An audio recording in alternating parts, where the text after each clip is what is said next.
Good evening, and thank you for joining us. I'm David George. Tonight, we're recognizing National Hispanic Heritage Month and the contributions and experiences that Latinos across the United States make every day to our nation's history and culture. We begin the program with a story about how Topeka played a significant role in the civil rights movement across the country, as well known for the Brown v. Board of Education case, which originated at an all-black school in Kansas's capital city. But during this time, Hispanic immigrants faced similar setbacks, which in part sparked the creation of LULAC, an organization fighting for equality for Hispanic Americans. 27 News reporter Gabriel Johnson met with Topeka chapter's founding family and tells us how this League of United Latin American Citizens came to be. For more than a decade, starting in the early 1960s, Hispanic Americans fought for civil rights under the Chicano civil rights movement. Inspired by this effort, Topeka activists John and Virginia Mendoza founded a local League of United Latin American Citizens, also known as LULAC, in 1973. We saw the need for Hispanics and older citizens here mainly in the Oakland area. It was a period of activism. The civil rights movement was in full bloom, and there were a lot of concerns. So the LULAC Council initially was involved in those kinds of issues. It was here the Mendozas outlined some of the most pressing needs for Kansas's Hispanic population. Translation, transportation, and recreation among the biggest. That first immigrant generation that was aging, so they were mainly Spanish speakers. And so they couldn't communicate their needs to, city officials, and that's where this organization came in, as well as I think the activism of my parents and the other people of that generation were just part of the national Chicano movement. A fight for equal rights lasted more than a decade and opened new doors for many people. Emphasis on education. So the LULAC Council also raises money for scholarships for students, and that's helped hundreds and hundreds of students, dating back decades. And so you can have someone like me with a PhD, right? And that the groundwork started here. Hispanic roots in Topeka, specifically the Oakland community, stretch back nearly a century. The Santa Fe Railroad recruited many to come north for work. Here in 2024, the Hispanic population and the celebration of its culture continue to grow. Very important to have the history and to learn about music, dancing. Annual Mexican Fiesta provides a window for the broader community to come and experience our culture. Today, more than 100,000 members across 525 LULAC leagues continue the fight for quality education, civil rights, health, and employment for Latin American communities. Working for you in Oakland, Gabriel Johnson, 27 News. The Hispanic Chamber of Commerce of Greater Kansas City has been a voice and resource for small businesses across the metro area since 1977. Kansas City was also the birthplace of the National Hispanic Chamber of Commerce, which now operates out of Washington, D.C. And Lexi French tells us how local business leaders helped lay the groundwork for a successful Hispanic chamber both locally and nationally. In 1977, 25 Hispanic businessmen in Kansas City saw the need for an organization that would represent them and their businesses. I think they wanted just a fair shot at some of the contracts that were going around. Not that people were intentionally keeping it out, but we found that they had to have an advocacy group that specifically knows how to work with Hispanic businesses. You got Hispanic employees, and you got different goals that you're trying to achieve. And then when they got started, a lot of corporations start taking notice. That vision led to the founding of the Hispanic Chamber of Commerce of Greater Kansas City. One of the founders of the KC Chamber was the father of Mike Barrera. Barrera himself later served as president of the National Chamber. My father, with him, a bunch of other businessmen locally, they got the local Hispanic Chamber started, and then there was a big meeting among all the local chambers that started in Santa Fe, New Mexico. And that's where they formed it and did their initial bylaws and did the formation papers. And then from there, they ended up moving the chamber here to Kansas City. And that framework for the KC Chamber made a national impact. 2 years later, in 1979, under the leadership of Kansas City businessman Hector Barreto, the United States Hispanic Chamber of Commerce was born. Its original headquarters were right here in Kansas City. I know Hector at that time, I think, had a building. And so at that time, you needed a place to go and they were able to go to that building on Southwest Boulevard. That's where the first corporate offices were. Later down the road, the interest grew, so the National Hispanic Chamber offices moved from here to Washington, D.C. Edward Reyes, the president of Reyes Media, says when his parents started Dos Mundos in 1981, they moved into an office on Southwest Boulevard and quickly met the business leaders setting the foundation for the Hispanic Chamber. This resonated with my mom and her goals with the newspaper, so she was very much involved. And I, at the time, was very young. I was 15 or so, but I was helping out as much as I could. And so I got to see a lot of it. Kind of like the fly on the wall, I got to see a lot of what was going on and hear what their vision was and some of the obstacles they were running into. Reyes landed a job at the National Hispanic Chamber of Commerce out of college and worked as the administrative assistant to Hector Barreto. We were doing trade missions between the state of Missouri and the state of Jalisco in Mexico. We were looking at expanding opportunities through the I-35 corridor. There was talk of, free trade zones. There was talk of all kinds of new business opportunities, not just locally, but nationally and internationally.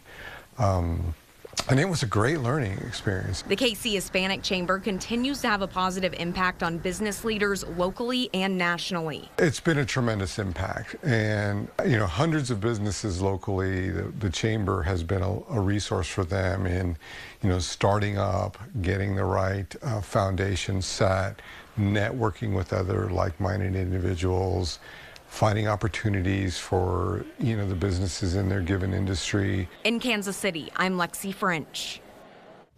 Call it a mission of love for family and his community. Up next, we introduce you to a local muralist who's bringing Topeka's rich history to life, one brushstroke at a time, and how he's teaching others about Hispanic heritage through his art.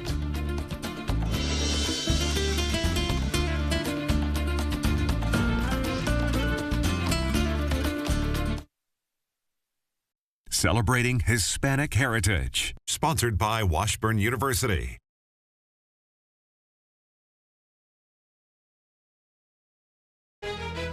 ADHD diagnoses in the United States for school kids has increased by 43% in less than 10 years. This is the first time a teacher ever mentioned ADHD. I was super offended. A big part of me thought it was a bogus diagnosis. The flip side of distractibility is curiosity.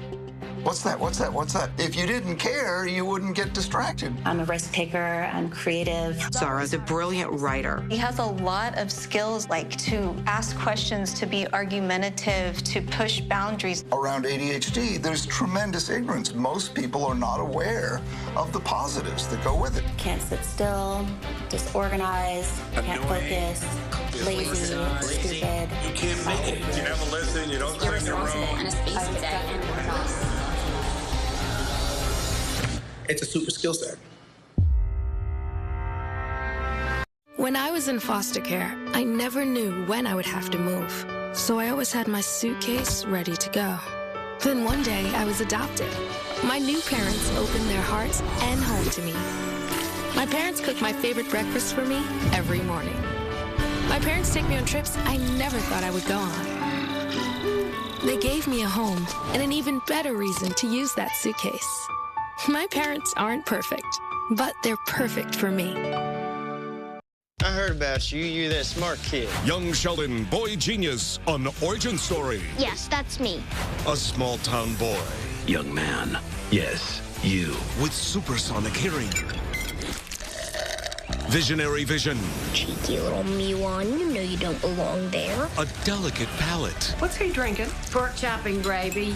Emotional intelligence. Would you like to be friends? I don't think so. What if I told you I admired your boldly applied makeup?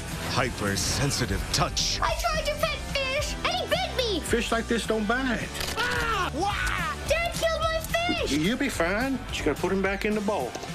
Stellar ingenuity. Are you into rocketry? How hard could it be? And a heightened sense of smell. Ew. Put your shoes back on. Young Sheldon, weeknights at 5:30 on Fox 43. You can't smell this. Yes, I can. If you've driven through Oakland, you've likely noticed the colorful murals. Many of them highlight Hispanic culture across the capital city, and 27 News reporter Gabriel Johnson caught up with muralist Andy Valdivia, creator of many of these works, who gives us the backstory of this vibrant history. My mother's right here, and my dad is right there. Out of love for family and his community, Andy Valdivia is bringing Topeka's rich Hispanic history to life. The corner of Chandler and Crane is where Our Lady of Guadalupe Church is. And to me, that's like the latitude and longitude of the pinpoint, the area that I'm trying to get the history of. Here, you'll find lots of colorful murals detailing specific moments throughout Topeka's Hispanic history. It's part of the Our History series, but it's, I call it civiles derechos, civil rights. Situations like DACA, school walkouts, the sanctuary schools, all kinds of information. His passion for storytelling through art is fueled by respect for his community. The time commitment these murals require certainly proves that. This part, from here, from right here to over here, this is 15 feet by 7, twice as big as that, but it was like 620 some hours. Art has always been an educator of history. Valdivia uses this to capture the Hispanic story in Topeka. Working for you in Oakland, Gabriel Johnson, 27 News. Operation Peter Pan was a secret escape plan that now, after more than 6 decades, many people still may not know. A covert operation to escape communist Cuba and dictator Fidel Castro. Our mission to get children out of Cuba and give them an opportunity at a new life in America separated them from their loved ones.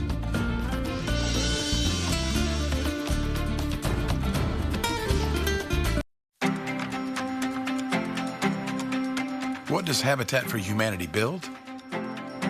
Hope, opportunity, joy and togetherness, growth and transformation, strength and stability, community, home. Hey everybody, I'm Garth Brooks. And I'm Trisha Yearwood. And nothing illustrates the beauty of what we can build together like Habitat for Humanity. A safe, decent, affordable place to call home is a canvas full of possibilities. In our work with Habitat, we've seen what's possible. Financial stability, peace of mind, room to grow and play, better health, brighter futures. In your community and around the world right now, neighbors are helping neighbors build masterpieces of their own. Visit Habitat.org to learn more and get involved today.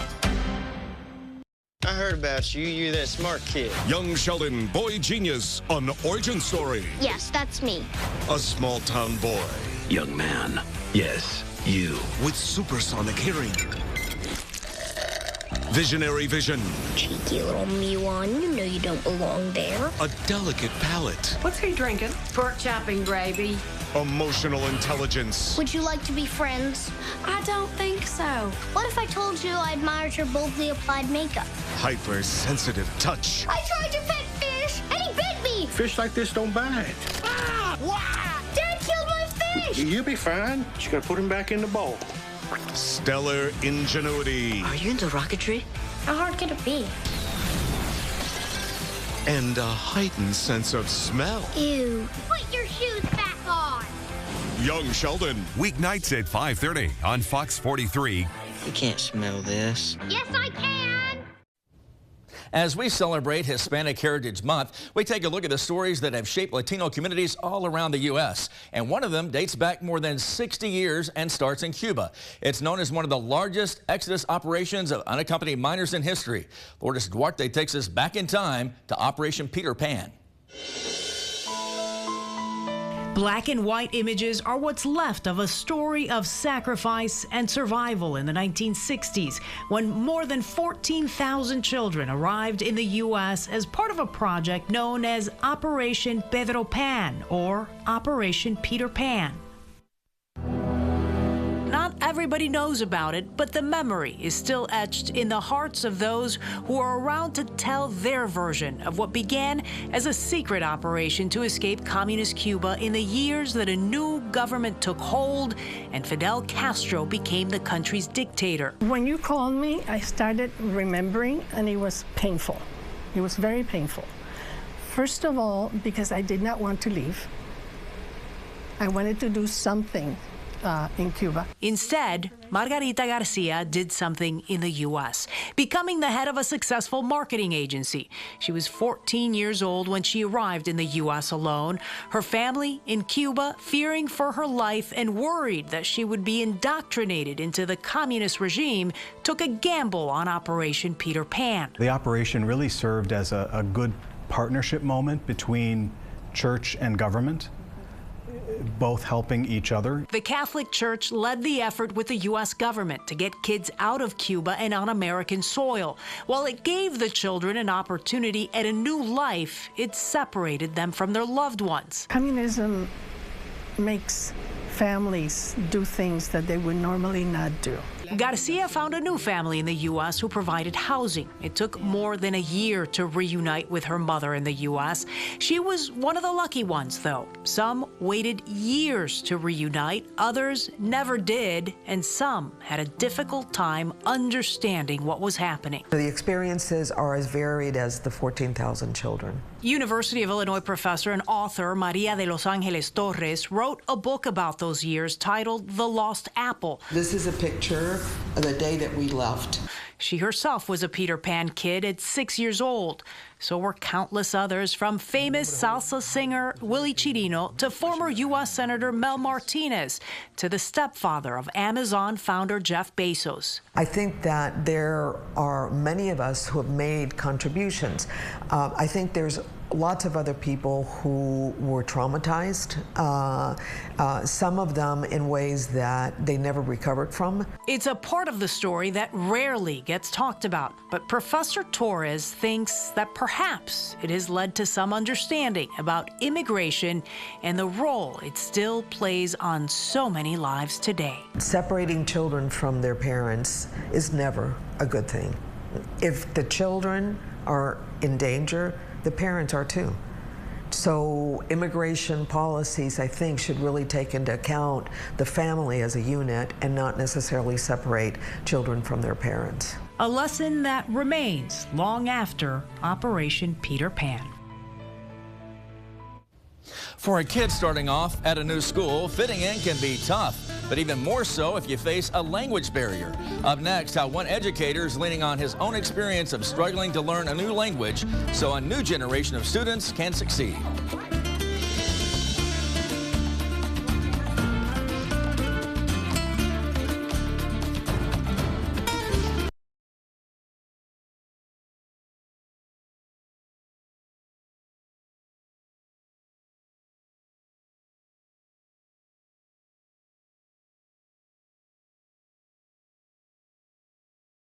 Welcome to the People's Court. You say she's obsessed with you, but you might be obsessed with her. Real cases, real litigants, real messy relationships. Basically, it was friends without benefits. Friends without benefits? What's the point of that? The degree of sexting between you two would put teenagers to shame. What's the bird doing here? The bird is a witness. Oh, for the love of all that's holy. The People's Court. Weekdays at 2 on Fox 43. What if The Big Bang Theory and Young Sheldon aired together? Double the Sheldon, double the laughs. What if I choke on my popcorn? Who will administer the Heimlich maneuver? Young Sheldon and The Big Bang Theory. Weeknights on Fox 43 KTMJ. I'm Ryan Seacrest. First responders are people who stand for a greater purpose. They will be there for you when nobody else is, to help you, your family, your community make it through, whatever the day may bring. This is their selfless promise. This is their sworn duty to protect, to serve, to help. They put themselves in harm's way for us. They come to the rescue at times when we need them most. First responders are making enormous personal sacrifices to keep showing up for us and fighting the good fight. Nearly 70% of all firefighters are volunteers. That means when they get injured or quarantined, they may not have a way to pay their rent or keep their family safe and fed. No matter who you are or where you live, when you call 911 and ask for help, first responders show up now. Let's show up for the people who show up for us every day and every night. When 14-year-old Jose Gonzalez moved to the U.S. from Puerto Rico, he felt like he had landed on Mars. Everything so strange and different. He had a hard road ahead of him to achieve his goal of becoming a teacher, and now he's Director of Student Services for the Cleveland Metropolitan School District. Roosevelt Leftwich tells us about Gonzalez's mission to help all students live their best lives at school. When story time rolls around, it is time to be quiet. Muy buenas tardes.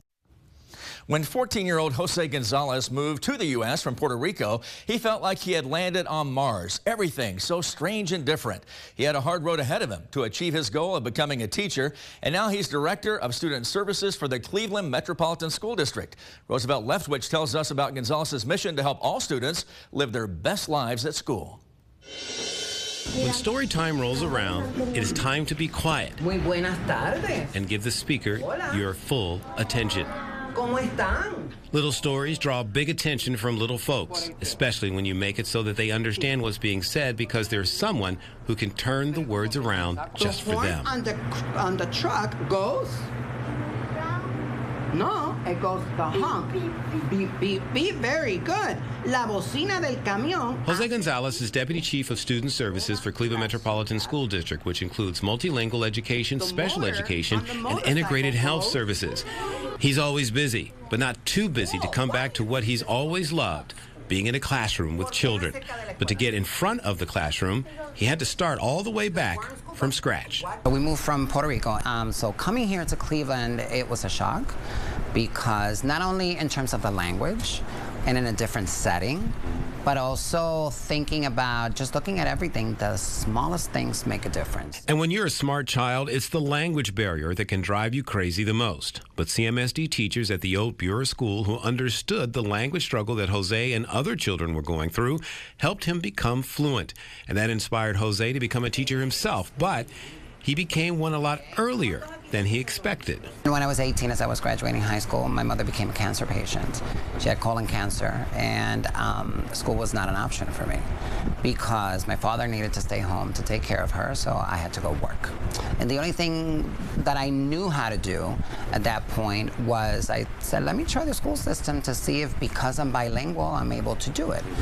And I was hired. And he was good at it, so much so that he earned grants and scholarships that finally led to that first bachelor's degree and eventually several other degrees to boot. And as the years flew by at CMSD, Jose went from teaching assistant to classroom teacher to becoming the first principal and, in fact, the first line dancing principal of the first dual language school in Cleveland Metropolitan Schools. One of the most important careers out there is teaching and learning, because we are shaping our future doctors, our future teachers, our future firemen, police officers, attorneys. And after 26 years with CMSD, Jose says even though he has so much more responsibility now as director of all student services, every day is still a good day. But he says he'll still grab any opportunity to get back into the classroom where it all started all those years ago. He says it was teachers and staff at CMSD that reached out to a kid from Puerto Rico because they saw something in him, potential. Something Jose says he sees every day in every student whose life he works hard to make better. It's a path, Jose says, that was made very clear to him so many years ago. So I'm hoping that the takeaway is the example. I'm hoping that the takeaway is also for them to connect that someone that looks like them can make it. And if it happened for me, it can also happen for them. Just never quit, right? Never quit. Known for its twirling skirts and rhythmic footwork, up next, how one group is keeping the tradition of ballet folklorico alive and thriving, all while passing it on to the next generation.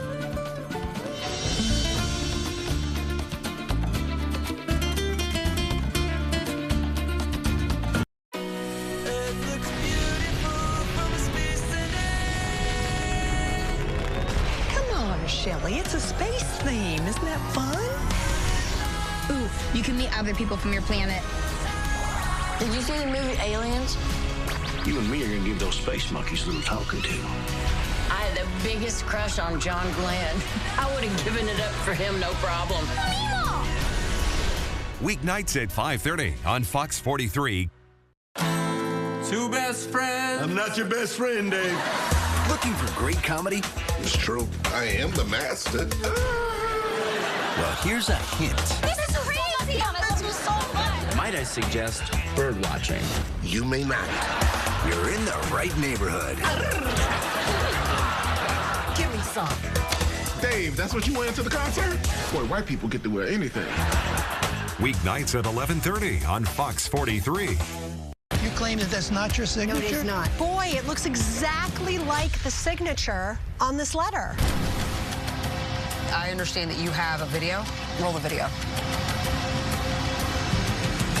Oh, my God. Hot bench. Weekdays at 1 on Fox 43 KTMJ. It's a Hispanic Heritage Month celebration through song and dance. In San Diego, there's a group that's working to keep tradition alive for generations to come. Here's a look into the traditional Hispanic dance that is Ballet Folklorico. Our dance studio started in the year 2000, and we started as Ballet Folklorico El Tapatío in El Cajon City. Then, after a couple of years, we started a new dance studio in Encinitas. And in 2014, I started teaching at the University of San Diego. So all together became Ballet Folklorico El Tapatío de San Dieguito. And this year, we are officially Ballet Folklorico San Diego Dance Company. I've been doing Ballet Folklorico for about a month. I'm fairly new to the program. As a dancer, when I looked up folklorico styles, I found this studio and I felt like it would be a perfect way to celebrate my culture and also learn a new style of dance. To me, the style is unique because there's so much heritage behind it. Every dance tells a story, the costumes are really specific to the region, and I think it's beautiful to be able to see it represented on stage. Everybody can learn. A 4-year-old till 70-year-old, all ages. They're gonna learn. They're gonna learn part of the Mexican culture. They're gonna experience the beauty. They're gonna develop self-confidence on stage, and they're gonna feel how people embrace our folklore and how they value. We participate with other communities, ballet folkloricos. Every year there's a big event where like 50 ballet folkloricos get together and we just expose our art to the audience. It's really interesting how like the postura or the posture is different in every state. Like Jalisco, it's very much like we say in Spanish, coqueta. It's like flirtatious. Jarabe Tapatío, it's a dance where two couples dance together and like they're in love. And it's very much a lot of movement of the neck. To somebody who does not identify as Hispanic or Latino, I would say that they should feel very welcome to join this type of dance. I don't think that this culture is specifically only for people who identify with the Hispanic culture. I think it's important that everybody embodies this beautiful dance so that we can keep the tradition alive. And when other people can enjoy that with us, it makes it so much more beautiful. Thank you so much for joining us to celebrate Hispanic heritage and its ongoing impact on our community. I'm David George. Take care and great night.